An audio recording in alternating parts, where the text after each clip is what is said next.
To B3 news లక్ష్య సమాజహితం నేను రమేష్ ముందుగా హెడ్లైన్స్ జూబ్లీహిల్స్ నియోజకవర్గం రాజీవ్ నగర్ లో బీజేపీ ఆవిర్భావ దినోత్సవ వేడుకలు పార్టీ జెండా ఆవిష్కరించిన హోంశాఖ మంత్రి కిషన్ రెడ్డి రాజేంద్ర నగర్ లో ఎమ్మెల్యే ప్రకాష్ గౌడ్ పర్యటన స్థానిక సమస్యల వెంటనే పరిష్కారం చేయాల్సిన హామీ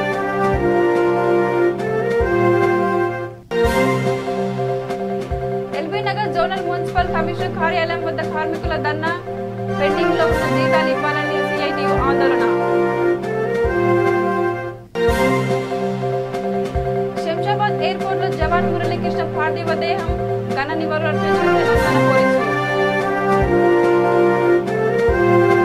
ఇక డీటెయిల్స్ లోకి వస్తే బీజేపీ ఆవిర్భావ దినోత్సవం సందర్భంగా జూబ్లీహిల్స్ నియోజకవర్గం రాజీవ్ నగర్ లో హోంశాఖ మంత్రి కిషన్ రెడ్డి బీజేపీ జెండా ఆవిష్కరించారు. ఈ సందర్భంగా దేశం కోసం పనిచేసే పార్టీ బీజేపీ పార్టీ అని అన్నారు. బీజేపీ ఒక గొప్ప సిద్ధాంతంతో పనిచేస్తుందని తెలిపారు. ఈ కార్యక్రమంలో జూబ్లీహిల్స్ ఇన్ఛార్జి దీపక్ రెడ్డి, మాజీ మంత్రి మొత్కుపల్లి నరసింహులు, కీలరి మనోహర్, అట్లూరు రామకృష్ణ తదితరులు పాల్గొన్నారు.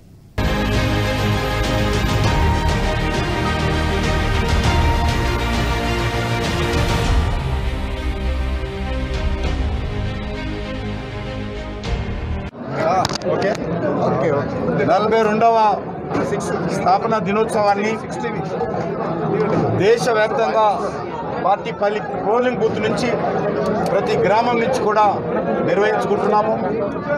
ఈ సందర్భంగా సేవా కార్యక్రమాలు, సామాజిక కార్యక్రమాలు, ఉత్సవాలు, పార్టీ జెండా కార్యక్రమాలు చాలా పెద్ద ఎత్తున దేశవ్యాప్తంగా చేస్తూ ఉన్నాము.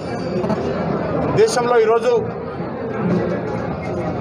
మరి అతిపెద్ద పార్టీగా ఉన్నటువంటి భారతీయ జనతా పార్టీ దేశంలోనే కాకుండా ప్రపంచంలో అత్యధికమైనటువంటి సభ్యులు కలిగినటువంటి పార్టీగా, ప్రపంచంలోనే నెంబర్ 1 పార్టీగా ఈరోజు బీజేపీ ఎదగడం జరిగింది. దేశంలో ఈరోజు మిగతా రాజకీయ పార్టీలన్నీ కూడా వ్యక్తుల చుట్టూ, కుటుంబాల చుట్టూ తిరుగుతూ ఉన్నాయి. వంశ పారంపర్య రాజకీయ పార్టీలు ఈరోజు కుటుంబ పరిపాలన దేశ ప్రజల ముందు, రాష్ట్రాల మీద, పార్టీల మీద రుద్దేటువంటి ప్రయత్నం చేస్తున్నటువంటి ఈ సమయంలో ఒక్క భారతీయ జనతా పార్టీ మాత్రమే కార్యకర్తల ఆధారంగా ప్రజాస్వామ్యబద్ధంగా పనిచేసేటువంటి పార్టీ భారతీయ జనతా పార్టీ. 41వ స్థాపక దినోత్సవం సందర్భంగా ఏప్రిల్ 6న ఈ రోజున మరి 1980లో భారతీయ జనతా పార్టీని ప్రారంభించి ఇప్పటికీ 41 సంవత్సరాలు పూర్తయిన సందర్భంగా అనేక సంవత్సరాలుగా ఈ యొక్క కార్యకర్తలందరూ ఎంతో ఘనంగా జరుపుకుంటా ఉన్నాం. అనేక మార్పులకు, అనేక సూచనలకు, అభివృద్ధికి భారతీయ జనతా పార్టీ పునాది వేసింది. దానికి కార్యకర్తలు ఎంతో కృషి చేసి ఈ రోజున భారతీయ జనతా పార్టీని భారతదేశంలోనే. రాజేంద్ర నగర్ డివిజన్ జన చైతన్య ఫేజ్ 2లో ఎమ్మెల్యే ప్రకాష్ గౌడ్ పర్యటించారు. తాగునీరు సమస్యతో పాటు రోడ్డు మారియో పార్కు డెవలప్మెంట్ కొరకు జన చైతన్య ఫేజ్ 2 కాలనీ అధ్యక్షుడు మహమ్మద్ జఫర్ అహ్మద్ ఎమ్మెల్యే ప్రకాష్ గౌడ్ కు వినతి పత్రం అందజేశారు. ఎమ్మెల్యే మాట్లాడుతూ స్థానికుల సమస్యలను వెంటనే పరిష్కారం చేస్తామని హామీ ఇచ్చారు. ఈ కార్యక్రమంలో ఫజల్ అలీ, మహేష్, ముజమ్మిల్ మహమ్మద్, శ్రావణ్ తదితరులు పాల్గొన్నారు.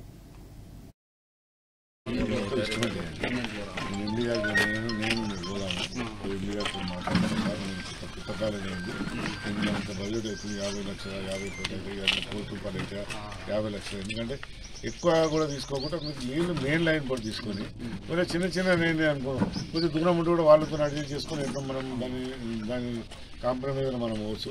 అందుకని ఇబ్బంది కాకుండా నాకు ఇమీడియట్గా ఇది 2 రోజులకి ఎస్టిమేట్ వేసిస్తే మనం నీళ్ళ సమస్య ముందు ఇస్తాం.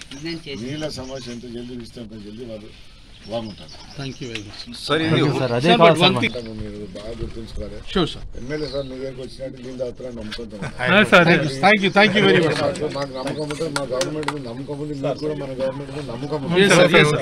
నేను ఫస్ట్సారిగా పిలిచింది, 3వ గెలవడం మీ అందరు ఆశీర్వాదంతో 3 మార్లు గెలిచాం. మీరు మినిస్టర్ కావాలి సార్, మా కోరిక సార్. ఎందుకంటే అది మన కేసీఆర్ నేను మినిస్టర్ ఇస్తాను.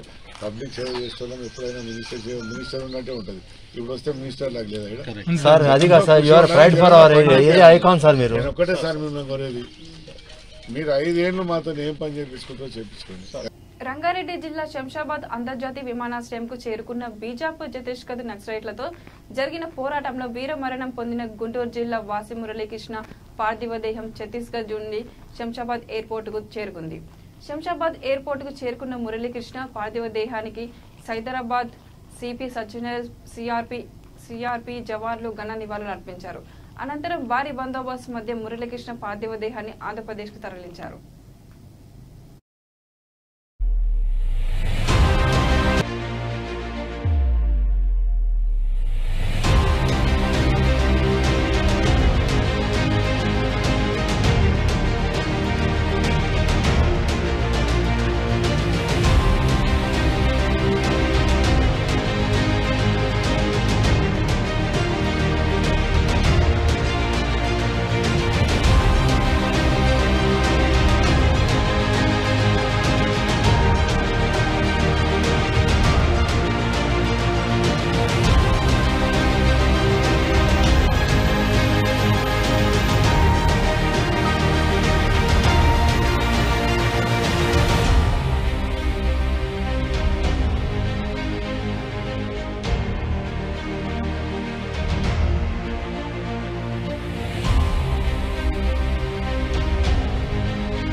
బీజేపీ 41వ ఆర్పీపీ దినోత్సవాన్ని పురస్కరించుకుని సికింద్రాబాద్ పద్మారావు నగర్ ప్రధాన కూడలి Secunderabad Hyderabad parliament incharge Rajasekhar Reddy BJP party జెండా ఎగరవేశారు.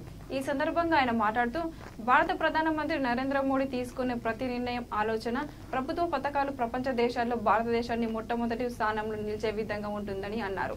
వచ్చే 2023 ఎలక్షన్లో తెలంగాణలో భారతీయ జనతా పార్టీ జెండా ఎగురవేయడం ఖాయమని అన్నారు.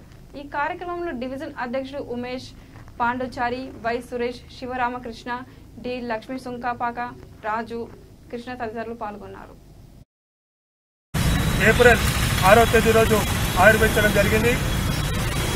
అప్పుడు స్వర్గీయులు అటల్ బిహారీ వాజ్పేయి గారి నేతృత్వంలోని కార్యక్రమాన్ని ఏదైతే దేశ ప్రజలకు జరుగుతున్న అన్యాయాన్ని వ్యతిరేకిస్తూ కాంగ్రెస్ పాలనని అంతమొందించాలని ఆలోచన భావంతో ఏదైతే భారతదేశ ప్రజలు అనుకూలంగా ఉండాలంటే ఎప్పుడైతే కంటి నిండా నిద్ర కడుపు నిండా భోజనం దక్కాలంటే భారతీయ జనతా పార్టీ అని ఒకటి రావాలనే ఆలోచన భావంతో ఆ రోజు ఆవిర్భవించడం జరిగింది. ఆ రోజు వారి యొక్క ఆలోచన భావాలకు అనుగుణంగానే ప్రతి కార్యకర్త ఇప్పటి వరకు కూడా సిద్ధాంతాలకు కట్టుబడి చేస్తున్నారు. కాబట్టి ఈరోజు భారతదేశంలోనే అతిపెద్ద పార్టీగా రాజకీయ పార్టీ సంస్థ దేశ పాలనలో ముందంజలో ఉండి భారతీయ జనసంఘం జనతా పార్టీలో విలీనమై ఎమర్జెన్సీ వ్యతిరేకంగా ఉద్యమాన్ని నడిపిన తర్వాత మళ్ళీ భారతీయ జనతా పార్టీగా రూపాంతరం చెంది ఇవాటి రోజున 1980 సంవత్సరం ఏప్రిల్ 6వ తారీఖు రోజు ముంబై మహాసభలలో అటల్ బిహారీ వాజ్పేయి గారి అధ్యక్షతన భారతీయ జనతా పార్టీ ఆవిర్భవించడం జరిగింది. అప్పటి నుండి ఇప్పటి వరకు కూడా దీన్ దయాళ్ ఉపాధ్యాయ గారు భావించినటువంటి అంత్యోదయ సమాజంలో అట్టడుగు ప్రజలు ఆ దిశలో దాన్ని దృష్టిలో పెట్టుకొని గత 5 నెలలుగా పెండింగ్ లో ఉన్న మున్సిపల్ కార్మికుల జీతాలు వెంటనే చెల్లించాలని సిఐటియు ఆధ్వర్యంలో ఎల్బీనగర్ జోనల్ మున్సిపల్ కమిషనర్ కార్యాలయం వద్ద కార్మికులు ధర్నా చేపట్టారు. ఎల్బీనగర్ ఈస్ట్ జోన్ మున్సిపల్ పరిధిలో నవంబర్ నెలలో రిక్రూట్ చేసుకున్న సుమారు 500 మంది మున్సిపల్ కార్మికులకు 5 నెలల నుంచి జీతాలు ఇవ్వకుండా కాంట్రాక్ట్ ముగిసింది, మీకు ఉద్యోగం లేదు అని కార్మికుల శ్రమ దోపిడీ చేయడం దుర్మార్గపు చర్య అని అన్నారు. వారిని విధుల్లో కొనసాగించి జీతాలు వెంటనే చెల్లించాలని, లేని పక్షంలో సిఐటియు ఆధ్వర్యంలో పెద్ద ఎత్తున ఆందోళన చేపడతామని హెచ్చరించారు. రెగ్యులర్ కార్మికుల తీరుగా గుర్తింపునిచ్చి పీఎఫ్, ఈఎస్ఐ వర్తించేలా చర్య తీసుకోవాలని కోరారు. ఈ కార్యక్రమంలో సిఐటియు రంగారెడ్డి జిల్లా కార్యదర్శి చంద్రమోహన్, ఉపాధ్యక్షుడు Narsireddy, LB Nagar circle CITU secretary Aleti Yellaiah నాయకులు వెంకరెడ్డి కె మధుసూదన్ తదితరులు పాల్గొన్నారు. ఆ విధంగా ఇస్తామని చెప్పి అధికారులు కాంట్రాక్టర్ నమ్మబలికారు. నవంబర్ నుండి వీళ్ళు ఎన్ని కష్టాలు వచ్చినా ఎన్ని బాధలు వచ్చినా కూడా పనిచేశారు. ప్రత్యేకంగా వరదల కాలంలో వర్షాకాలంలో వరదలు వచ్చినప్పుడు ఈ 3 సర్కిల్ పరిధిలో కాప్రా, ఉప్పల్, ఎల్బీ నగర్, హయత్ నగర్, సరూనగర్ సర్కిల్ పరిధిలో వేలాది మంది కుటుంబాలకి న్యాయం చేయడం కోసం, వాళ్ళ ఇబ్బందుల్ని బయటపడేయడం కోసం ఈ మున్సిపల్ వర్కర్లు అందరూ పనిచేశారు. కానీ నవంబర్ నుండి ఇప్పటివరకు వీళ్ళకి జీతాలు ఇవ్వలేదు. అంతేకాదు కదా, మార్చి 31తో మీ కాంట్రాక్ట్ ముగిసింది కాబట్టి మీరు పనిలోకి రావాల్సిన అవసరం లేదని చెప్పి అధికారులు కాంట్రాక్టర్ చెప్పడం ఎంతవరకు న్యాయం అని చెప్పి మేము సిఐటిగా ప్రశ్నిస్తూ ఉన్నాం. ఈ మున్సిపల్ కార్మికులు ఎవరెత్తున్నారో వీళ్ళందరినీ మళ్ళీ యథావిధిగా పనిలోకి తీసుకోవాలని చెప్పి మేము మొదటిగా డిమాండ్ చేస్తూ ఉన్నాం. రెండోది, నవంబర్ నుండి వీళ్ళకి ఇచ్చిన ఏవైతే జీతాలు పెండింగ్లో ఉన్నాయో ఆ జీతాలు వెంటనే ఇవ్వాలని చెప్పి డిమాండ్ చేస్తూ ఉన్నాం. మూడో డిమాండు, జిహెచ్ఎంసీ తరహాలో ఇతర మున్సిపల్ కార్మికులకు ఎట్టయితే ఇస్తున్నారో 17,500 జీతం, వీళ్ళకు కూడా జీతము, ఐడి కార్డు, ఈఎస్ఐ, పిఎఫ్ సౌకర్యం కల్పించాలని చెప్పి మేము ఈ ప్రభుత్వాన్ని, ఈ అధికారులను డిమాండ్ చేస్తాం. ఎల్బీ స్టేడియం ముందు sports authority of Telangana contract outsourcing కోచ్లను రెగ్యులరైజ్ చేయాలంటూ ధర్నాకు దిగారు. తమ సమస్యలను వెంటనే పరిష్కరించాలని డిమాండ్ చేశారు. 3 నెలల క్రితం కేటీఆర్ తమ సమస్యను పరిష్కరించాలని అధికారులకు సూచించారు. అయినా పట్టించుకోకపోవడంతో స్పోర్ట్స్ అథారిటీ ఆందోళన చేపట్టారు. వెంటనే తమ సమస్యను పరిష్కరించకపోతే ఆమరణ నిరాహార దీక్ష చేశామని హెచ్చరించారు. తమ సమస్యలను పెడవి చెవిన పెడుతున్న చైర్మన్ వెంటనే రాజీనామా చేయాలని డిమాండ్ చేశారు.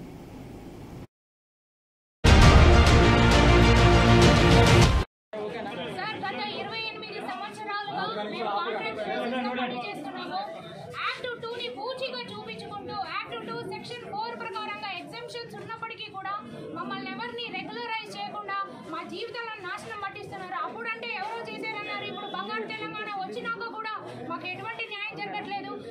మా కోచెస్ అందరూ కూడా ఒకనాడు రాష్ట్రానికి వన్నె తెచ్చినటువంటి క్రీడాకారులం సార్. ఈ ప్రొఫెషన్ ఎంచుకొని మాలాగా మార్పులో ఉన్నటువంటి క్రీడాకారులను వెలికి తీయాలనేటటువంటి ఉద్దేశంతో ఈ ప్రొఫెషన్ ఎంచుకొని ఇందులో వచ్చినందుకు మాకు చుక్కలు చూపిస్తున్నారు. సాన్స్ లోపల అగెయిన్స్ట్ రూల్స్ ఎన్నో జరుగుతున్నాయని మేము చైర్మన్ గారికి వివిధ సుపీరియర్స్ కి ఎన్నో దఫాలుగా చెప్పినప్పటికీ కూడా పట్టించుకోకుండా మాకు అన్యాయం చేస్తున్నారు సార్.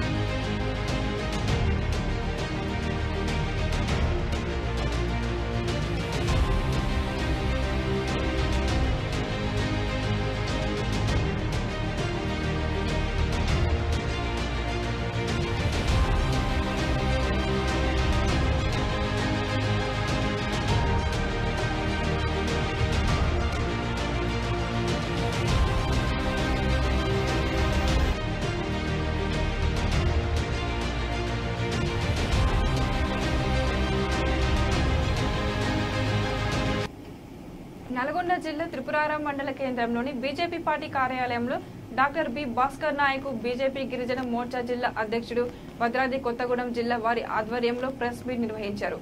టిక్కీ అనే సంస్థ ద్వారా పేద ప్రజలకు ఎన్నో సంక్షేమ పథకాలు అందిస్తుంది అని తెలియజేశారు. భాస్కర్ నాయక్ టిక్కీ అనే సంస్థకు కోఆర్డినేటర్ గా పనిచేస్తున్నారు. ఈ సందర్భంగా బీజేపీ పార్టీ నాగార్జున సాగర్ ఉప ఎన్నికల్లో గిరిజన అభ్యర్థికి ఎమ్మెల్యే సీటు కేటాయించడం మంచి పరిణామమని బీజేపీ అభ్యర్థి రవి నాయక్ ను ఆదరించి విజయం చేకూర్చాలని తెలియజేశారు. ఈ కార్యక్రమంలో సర్దార్ నాయక్, వెంకట్ పాల్గొన్నారు.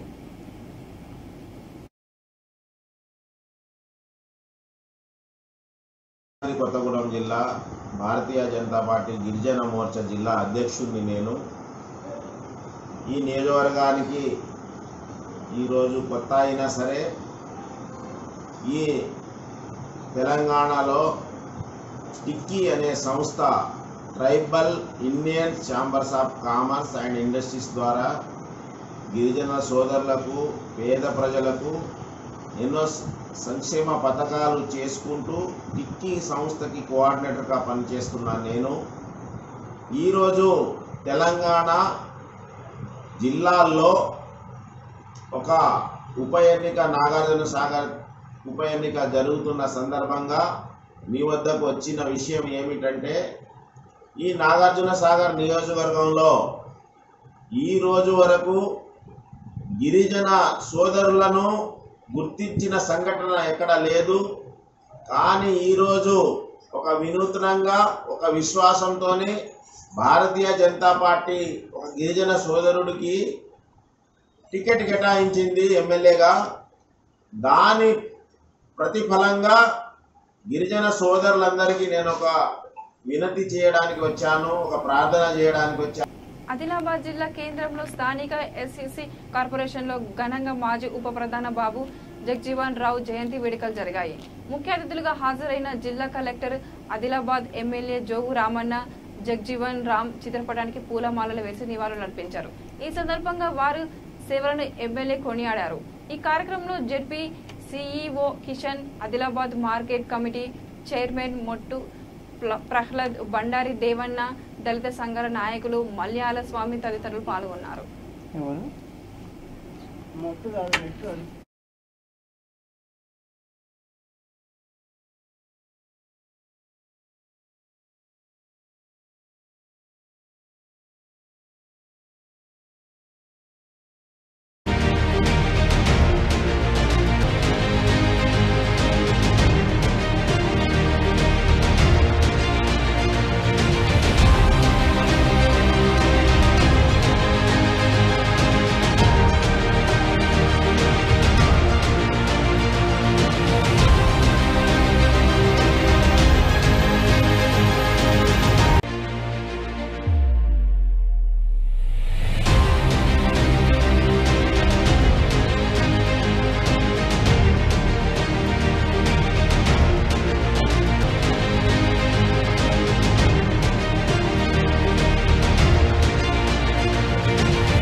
రాష్ట్రంలోని అన్ని ప్రాంతాల్లోని క్షవర వృత్తిశాలలకు, లాండ్రీ షాపులకు, దోబి ఘాట్లకు నెలకు 250 యూనిట్ల వరకు నాణ్యమైన విద్యుత్తును ఉచితంగా ఇవ్వాలని జీవో విడుదల చేసిన సందర్భంగా విద్యుత్ శాఖ మంత్రి జగదీష్ రెడ్డిని కలిసి సన్మానం చేశారు.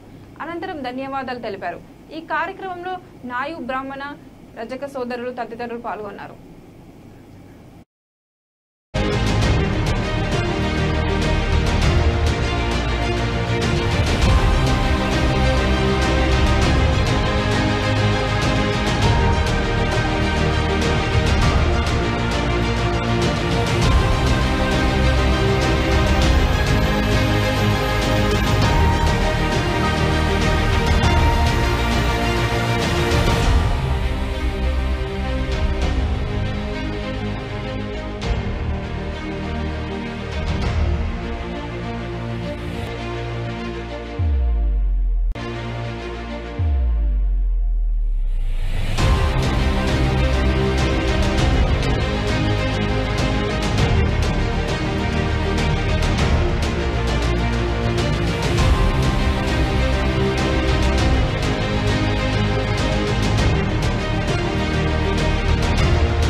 నల్గొండ జిల్లా దేవరకొండ నియోజకవర్గ ప్రజలకు డీఎస్పీ ఆనంద్ రెడ్డి హెచ్చరికలు జారీ చేశారు. కరోనా 2వ దశ ప్రారంభమై కావడంతో దేవరకొండ వ్యాప్తంగా ప్రజలు మాస్కులు ధరించి సామాజిక దూరం పాటిస్తూ కరోనా కట్టడికి దోహదపడాలన్నారు. దీనితో పాటు వ్యాపారుల దగ్గరకు వచ్చే ప్రజలు మాస్కులు ధరించాలని, వ్యాపారస్తులు సూచిక బోర్డులను ఏర్పాటు చేసి శానిటైజర్లను ఏర్పాటు చేయాలన్నారు. కోవిడ్ నిబంధనలకు పాటించకుంటే జిల్లా ఎస్పీ ఆదేశాల మేరకు మాస్కులు ధరించకుండా రోడ్లపై తిరిగితే విపత్తు నిర్వహణ చట్టం కింద కేసు నమోదు చేయడం జరుగుతుందని హెచ్చరించారు. ర్యాలీలు, బహిరంగ సభలు ఇటువంటివన్నీ ఏం లేకుండా ఆర్డర్స్ ఇవ్వడం జరిగింది. తర్వాత ప్రజలందరూ కూడా తప్పనిసరిగా మాస్క్ ధరించాలా, సోషల్ డిస్టెన్స్ పాటించాలా అని చెప్పేసి కూడా చెప్పడం జరిగింది. దీనికి సంబంధించి ప్రస్తుతం ప్రజలకు అవేర్నెస్ తీసుకొస్తా ఉన్నాం. ప్రజలందరూ కూడా పోలీస్ డిపార్ట్మెంట్ నుంచి ఒక విజ్ఞప్తి ఏంటంటే ప్రతి ఒక్కరు కూడా మాస్కులు ధరించాలా, సోషల్ డిస్టెన్స్ పాటించాలా, కూడా కృషి చేయాలని చెప్పేసి విజ్ఞప్తి చేస్తున్నాము. అదేవిధంగా విచ్చలవిడిగా తిరిగినట్లయితే పోలీస్ శాఖ వైపు నుంచి వారి మీద కేసులు నమోదు చేయడం జరుగుతుంది. అందరూ కూడా గమనించాలా అని విజ్ఞప్తి చేస్తాం. అందరు వ్యాపారస్తులకు కూడా తెలియజేసేది ఏంటంటే పోలీసు వారి తరఫు నుంచి ప్రతి ఒక్కరు కూడా మేము ఈ షాపులకి ఎవరైతే కస్టమర్లు వస్తూ ఉంటారో వారందరూ కూడా తప్పనిసరిగా మాస్కులు ధరించేటట్టు చూసుకోవాల్సిన బాధ్యత షాపు యజమానులుగా అని చెప్పేసి వారందరూ కూడా తెలియ.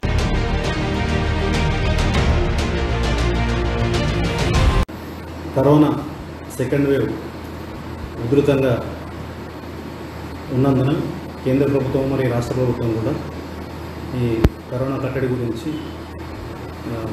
జీవో ఇష్యూ చేయడం జరిగింది.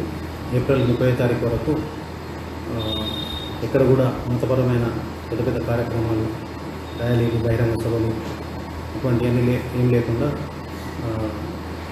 ఆర్డర్స్ ఇవ్వడం జరిగింది. తర్వాత ప్రజలందరూ కూడా తప్పనిసరిగా మాస్క్ ధరించాలా, సోషల్ డిస్టెన్స్ పాటించాలా అని చెప్పేసి కూడా చెప్పడం జరిగింది. దీనికి సంబంధించి ప్రస్తుతం ప్రజలకు అవేర్నెస్ తీసుకొస్తా ఉన్నాం. ప్రజలందరూ కూడా పోలీస్ డిపార్ట్మెంట్ నుంచి ఒక విజ్ఞప్తి ఏంటంటే ప్రతి ఒక్కరు కూడా మాస్కులు ధరించాలా, సోషల్ డిస్టెన్స్ పాటించాలా, కూడా కృషి చేయాలని చెప్పేసి విజ్ఞప్తి చేస్తున్నాము. అదేవిధంగా విచ్చలవిడిగా తిరిగినట్లయితే పోలీస్ శాఖ వైపు నుంచి వారి మీద కేసులు నమోదు చేయడం జరుగుతుంది. అందరూ కూడా గమనించాలా అని విజ్ఞప్తి చేస్తాం. అందరు వ్యాపారస్తులకు కూడా తెలియజేసేది ఏంటంటే పోలీసు వారి తరఫు నుంచి ప్రతి ఒక్కరు కూడా మేము ఈ షాపులకి ఎవరైతే కస్టమర్లు వస్తూ ఉంటారో వారందరూ కూడా తప్పనిసరిగా మాస్కులు ధరించేటట్టు చూసుకోవాల్సిన బాధ్యత షాపు యజమానులుగా అని చెప్పేసి వారందరూ కూడా తెలియ. వరంగల్ రూరల్ జిల్లా గీస్కొండ మండలంలోని ఆదర్శ గ్రామమైన గంగాదేవిపల్లి గ్రామాన్ని 8 మంది ట్రైనింగ్ ఐఏఎస్ ఆఫీసర్ సందర్శించారు. వీరిని గంగాదేవిపల్లి గ్రామ సర్పంచ్ గోనె మల్లారెడ్డి ఆహ్వానించారు. ఐఏఎస్ 8 ఆఫీసర్లతో సర్పంచ్ మల్లారెడ్డి గ్రామ అభివృద్ధి కార్యక్రమాల గురించి తెలియజేశారు. సర్పంచ్ గోనె మల్లారెడ్డి మాట్లాడుతూ గ్రామంలోని ప్రజలు ఐక్యతతో ఉంటూ ప్రతి గ్రామంలోని పాల్గొంటారని అన్నారు. ఈ గ్రామంలో మద్యం పూర్తిగా నిషేధించడం జరిగిందన్నారు. సిసిసి రోడ్ల నిర్మాణం, 2 సోలార్ ప్లాంట్ ఏర్పాటు చేయడం జరిగిందన్నారు. కొత్తగా శ్మశాన వాటికను ఏర్పాటు చేశామన్నారు. ఈ కార్యక్రమంలో మాజీ సర్పంచ్ కూసం రాజమౌళి, ఎంపీడీఓ కార్యదర్శి తపస్విని రమేష్, ఏపీఓ మోహన్ రావు, కారోబార్ రాజు తదితరులు పాల్గొన్నారు.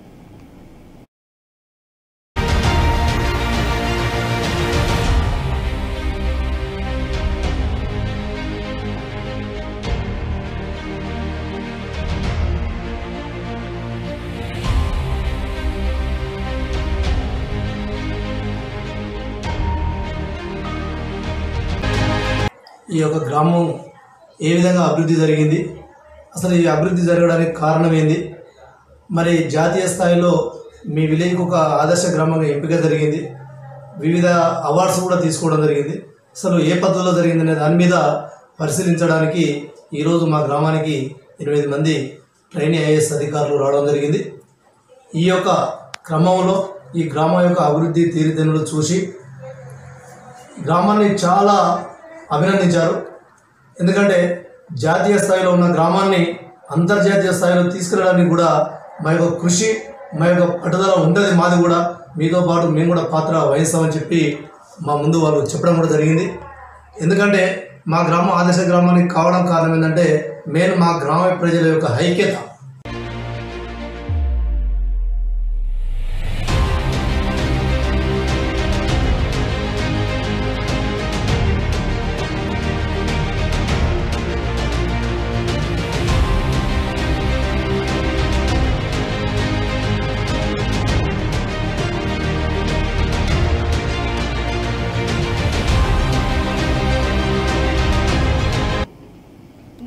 జిల్లాలోని డిండి ఎత్తిపోతల పథకంలో భాగంగా ప్రాజెక్టుల కింద కొన్ని కుటుంబాలు నివాసాలు కోల్పోయి నిర్వాసితులుగా మారారు. ప్రాజెక్టుల కింద నిర్వాసితులైన గ్రామాల బాధితులకు R&R ప్యాకేజీ కింద కలెక్టర్ ఆదేశాల మేరకు RDO సమక్షంలో ఇండ్ల స్థలాల సేకరణ కోసం పోలీసుల నిఘాలతో చింతపల్లి మండల కేంద్రంలో ఉన్న సర్వే నెంబర్ 154లో 96 ఎకరాల భూమిని కేటాయించాలని సర్వే చేస్తుండగా భూ నిర్వాసితులు అడ్డుకొని RDO go back, police go back అంటూ నినాదాలు చేస్తూ ఆందోళన చేయడంతో పరిస్థితి ఉధృతంగా మారింది.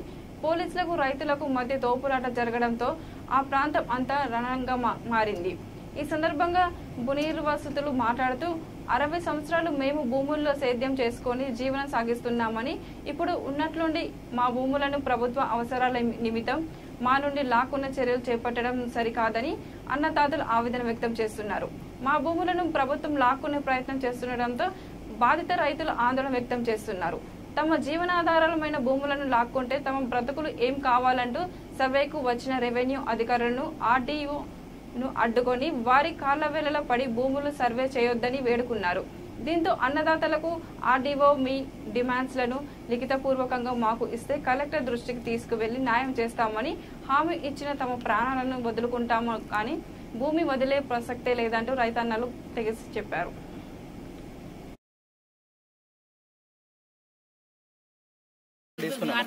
మూడు 4 విలేజ్లే అక్కడ మునిగిపోయినాయి ప్రాజెక్టు కింద. వాళ్ళందరూ కింద 2 గ్రామాలు సబ్మర్జ్ అవుతున్నాయి.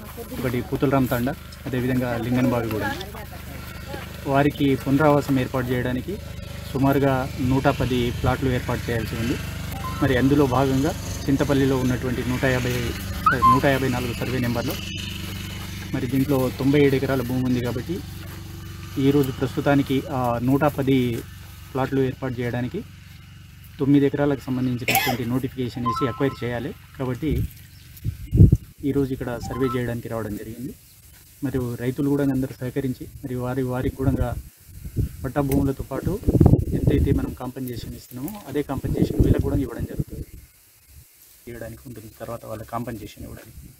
ఇటువంటి దాంట్లో మనం అప్పట్లో మనం అసైన్ చేసినాం కాబట్టి ఈ భూమి అనుకూలంగా ఉంది, రోడ్కు యాక్సెస్ ఉంది. కాబట్టి దీన్ని ప్రిఫర్ చేస్తూ ఉన్నారు వాళ్ళు పునరావాసానికి ఏర్పాటు చేయడానికి. ఆ గుట్టిముక్కల వాళ్ళు కానీ అదేవిధంగా పూతలరామ్ తాండా ఇంద్రమ్మ పథకం ఇచ్చిందా లేకపోతే ఆ రోజున్నర ఆ రోజుల్లో ఎవరిచ్చిరు.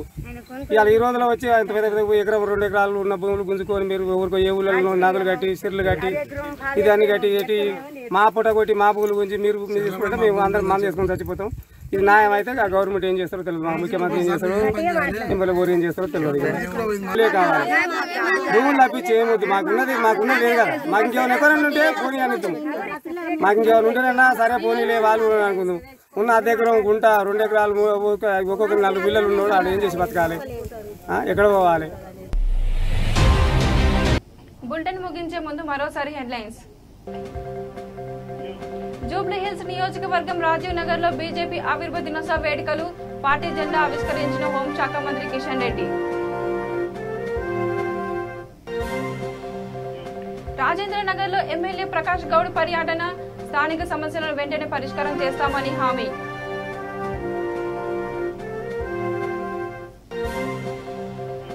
LB Nagar zonal municipal commissioner కార్యాలయం వద్ద కార్మికుల ధర్నా, పెండింగ్ లో ఉన్న జీతాలు ఇవ్వాలని సిఐటియు ఆందోళన.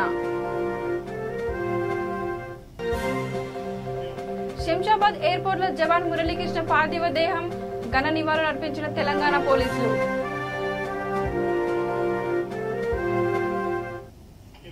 ఇవి బులెటిన్ లోని అప్డేట్స్. చూస్తూనే ఉండండి V3 న్యూస్ లక్ష్యం సమాజం.